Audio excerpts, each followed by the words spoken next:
आज महाराष्ट्रात आरक्षण मिळवण्यासाठी ओबीसी, एससी, एसटी समाजाचे लोक मोर्चे काढत आहेत, आंदोलन केले जात आहे आणि ते केलंही पाहिजे. कारण आरक्षण हा ओबीसी, एससी, एसटी समाजाचे हक्क आहे आणि तो त्यांना मिळाला पाहिजे. परंतु डॉक्टर बाबासाहेबांनी जे आरक्षण आपल्याला मिळवून दिलं ते सहजासहजी मिळालेलं नाही.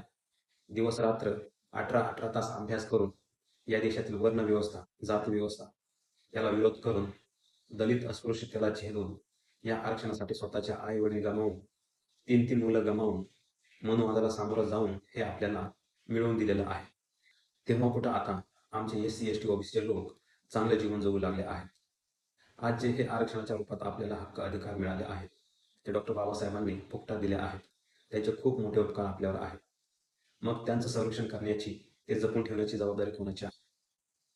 परंतु ते कर्तव्य ओबीसी, एससी, एसटी समाज पार पाडताना दिसत नाही.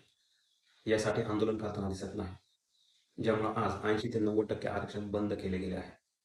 या देशातील बीजेपी आणि RSS मधल्या मनोवादी लोकांनी कपट नीतीने सरकारी कंपन्या, सरकारी शाळा, सरकारी दवाखाने, सरकारी रेल्वे खाते सर्व बंद केले आहेत. परंतु त्यांच्या विरोधात मात्र कोणी आंदोलन करताना दिसत नाही, रस्त्यावर उतरताना दिसत नाही.